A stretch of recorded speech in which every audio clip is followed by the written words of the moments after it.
Welcome to the Wealth Embodied podcast. I'm your host, Brianna Faringer, an attorney, spiritual guide, and wealth activator. I'm here to help you align your mindset for abundance and break through any glass ceilings with money. If you're ready to embrace your highest calling, manifest with more ease, and create a life that feels lighter and more aligned, then let's dive in. Hello, welcome to the Wealth Embodied podcast. I'm your host, Brianna. Thank you so much for listening. So this week's episode is about rules. And this is really about who made that rule. And if you are wondering who I'm referring to in this, it's really when you're asking who made that rule, the question is really, why did I make that rule? Or why did I create this story in my life of how I have to live? So have you ever stopped to ask yourself, who made that rule? It could be about anything. It could be a rule that says you have to work out for 45 minutes for it to count, or that rest is only allowed after productivity. And these are stories that I have lived by for a long time, and I know that they are stories that other people live by because it comes up so often when I'm talking with people, just in normal life, not even just in one-on-ones when I'm helping people with changing beliefs around money. And this is important because this relates to the beliefs that you form around money, the beliefs that you have in patterns in your life where they could be changed, and maybe you can be incorporating more things that bring you joy, things that are healthy for you, things that are going to ultimately result in more abundance flowing to you. But you've created a rule around it and you've decided that you have to live by that rule. And so what I'm going to talk about is uncovering hidden beliefs, how these rules or stories are limiting us, and how you can start rewriting them. And I'm going to start by talking about a couple of rules that I have recognized over the last few years that I was living by and that I have since changed. And I have probably talked about this before, but over the last couple of years, I have really changed how I want to exercise and my beliefs around exercise, but I've only done that because I've really been forced to explore the stories that I had around exercise and why I wasn't doing it. And so I'll give you kind of a background. So I have worked out my entire life. My first job was at a gym, and I worked there for like 5 or 6 years. I have always known how to use weights, machines. I learned a lot from working there and being around other people who were into working out, other people that were in my life at the time. I was always an athlete as well. So working out and having exercise regularly in my life it was a non-negotiable. It was something I never even thought about. And it was very easy for me for the entirety of my life until about, I would say 3 or 4 years ago. After I got COVID, which I got very sick when I had COVID. My body changed, and the way I felt about what I wanted to do changed. I used to participate in these really high intensity cardio workouts. I did Orange Theory 4 or 5 times a week there for a long time. And I stopped wanting to do that.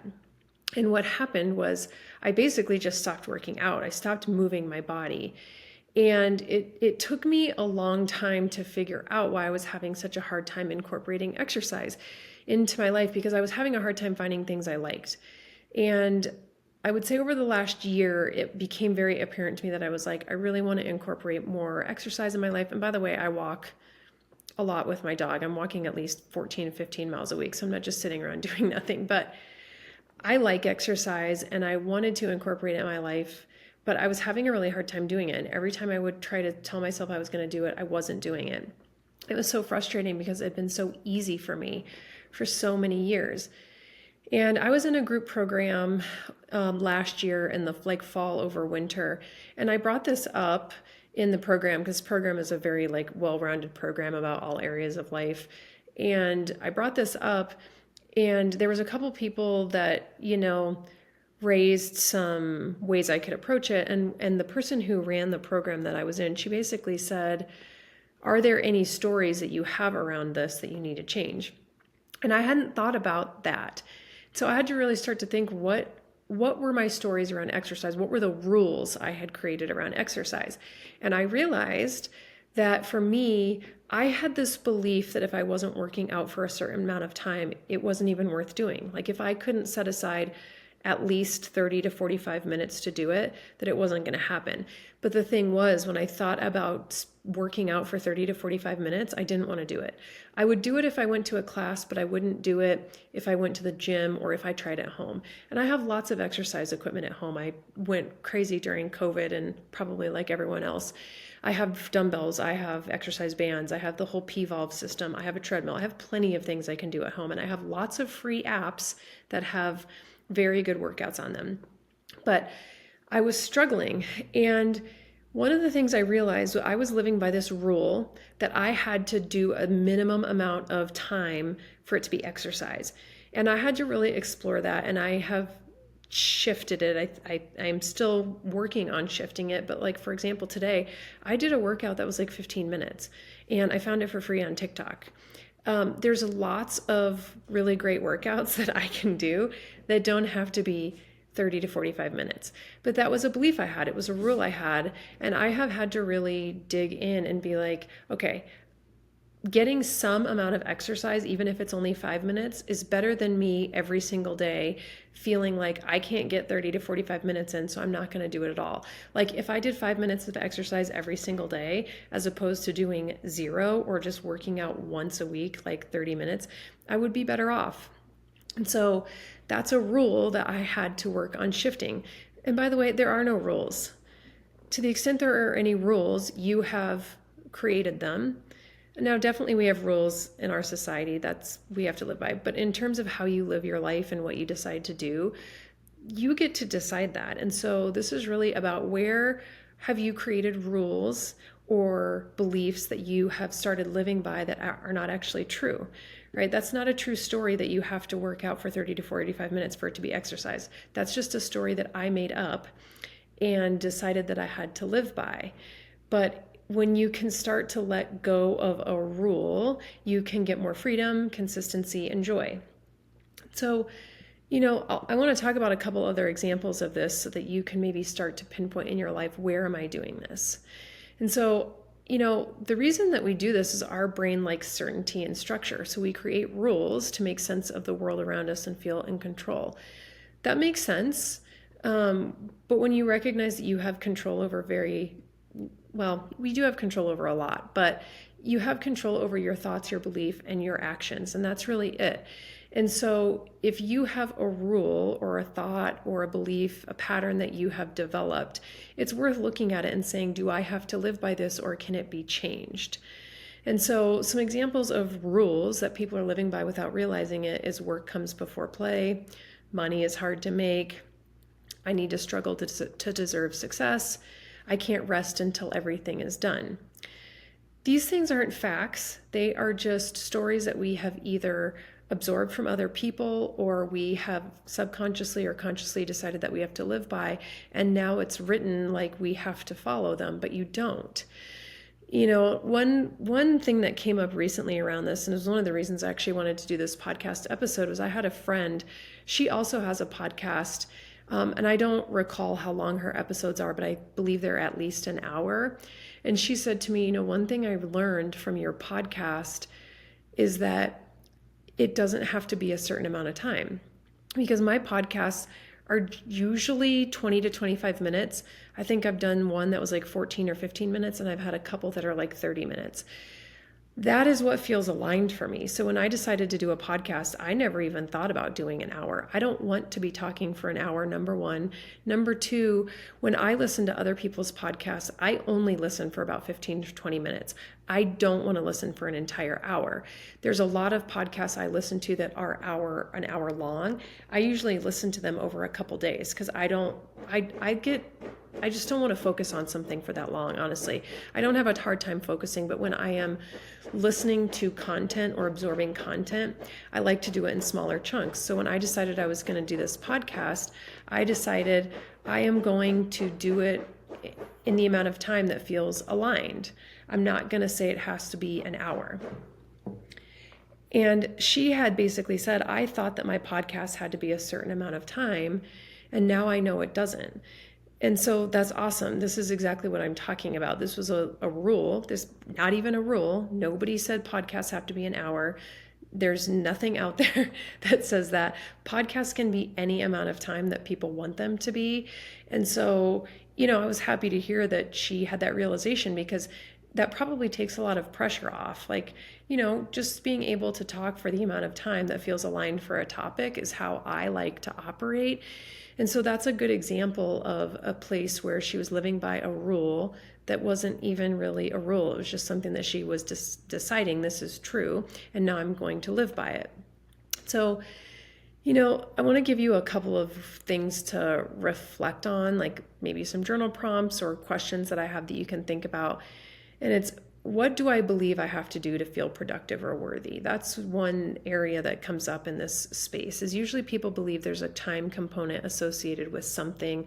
And if they're not doing it, they're not productive, or they're not worthy, or it's not sufficient enough. And it may be a belief that wasn't even yours. It might be a belief that you picked up from somebody else, not even realizing that it's not yours and you don't believe it, but you're living by it. That happens a lot. Where in my life do I feel stuck, and what story might be keeping me there? This is another way of exploring where you might have some rules around things that you don't have to. I'll give you another example. I had this belief that, if I was going to sit down and read, I had to read a chapter at a time. Who made that a rule? Nobody. Me. But I don't have to do that. And it was preventing me from reading books, because I have so many books, and I had this, it was like a block that I was like, well, if I don't have enough time to sit down and read for a full chapter, I'm not going to do it. I don't do that at all anymore. I will sit down and read 5 or 10 pages, because if you read 5 or 10 pages a day, you're going to read a lot more than if you just sit down and read one chapter a week. And that's, for me, what I've had to do. I've really had to look at the patterns I developed and say, do I actually believe that? Who created that rule? I did, and I can change it at any time. And so usually this is going to come up in areas of your life where you are not already really scheduled. Like, you may have a work schedule you have to follow. Well, that is a rule, and you probably have to be there to abide by it, because that's the rule of the place that you work. But outside of that, do you think a certain amount of time has to be committed for meditation? This is another one that comes up a lot. I have people tell me I don't have time to meditate. I will tell you, every single person has time to do whatever they want to incorporate in their life. It doesn't matter whether it's meditation or something else. But with meditation, I have found a lot of people have this block that they think it has to be a certain amount of time. You can meditate for 1 minute. You can meditate for 2 minutes. And the thing about meditation, it's that it brings you into the present. And so I tell people, if they don't like to meditate, or they say, I can't incorporate it in my life because I don't have time, I tell them, sit down in the morning. If you enjoy a cup of coffee or tea in the morning, or if you have a ritual in the morning, for 1 minute, just sit down and enjoy your coffee. That's a form of meditation. It's a form of bringing you into the present. And you can do that for 1 minute, and doing it 1 minute a day is better than doing it no minutes any day. The other thing I would suggest to people, and I may have already brought these up in prior episodes, but I talk about these things because I know that they work. The other thing is, take a shower and actually be present to the shower. I used to use my shower as a checklist for what I was going to do that day. I no longer do that. I use the shower as I'm just very present to the experience. I close my eyes. I say, I can feel the water running over my skin. I recognize how good the water feels, whatever temperature it is. I can feel my fingers running through my hair as I put shampoo and conditioner in it, or I'm putting soap on my body. I'm very present to the experience of a shower. Usually people can use a shower, even if you have kids. Sometimes you can't get away from them, but you have maybe 1 to 2 minutes, even if that's all you get. Take a shower and just be like, I'm going to use this moment to be present and not have thoughts constantly running through my head. But this is another rule that I find people make up. I don't have time to meditate. Well, you don't have to. It doesn't have to be a sit down, lying down, 30-minute event. It can be 1 to 2 minutes of you just closing your eyes and focusing on your breath, enjoying your coffee, enjoying your shower, watching birds fly around. It's very, very simple. But these are the kinds of rules and stories that people have decided that they have to live by. Another way of thinking about this, if you're having a hard time, is what would I love to do more of, but I tell myself I can't or shouldn't? Or what would I do more of if I felt like I had endless amounts of time?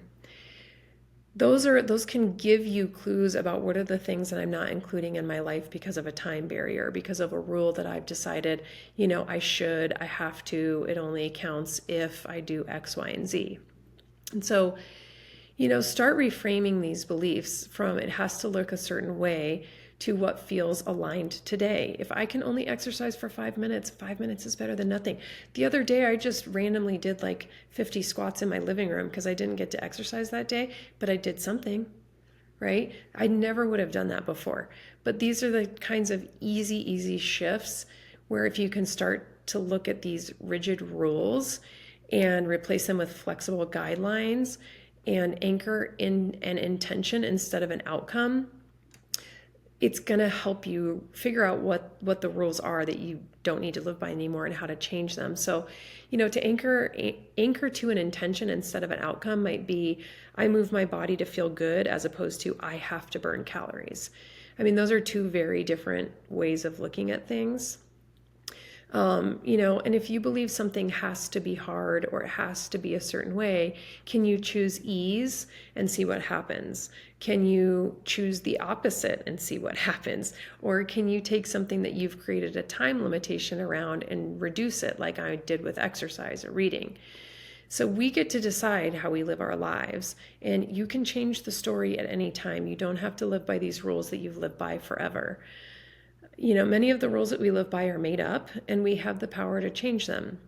So what's one place that you've been living by a rule that you are ready to either question or let go of? That's what I would leave you with today. And just try to make one small shift and see how it feels. If you just make one change in your life, it's going to make a significant difference. These little micro shifts, these little micro events, these little stories that we shift, those things add up for us being able to make bigger shifts in other areas of our lives to allow more abundance, ease, and flow in our lives without having to live by these rigid rules that we don't have to live by. So thank you so much for tuning in. I hope you had an amazing day. Bye.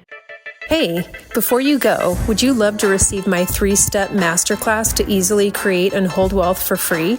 It's called Effortless Money, and it includes the exact framework to start attracting money effortlessly and manifesting abundance with more ease.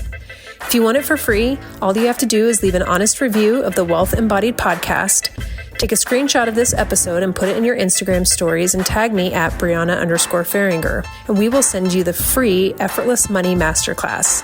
This is how my clients have manifested a $13,000 check, a promotion resulting in a $30,000 salary increase, and significantly improved relationships.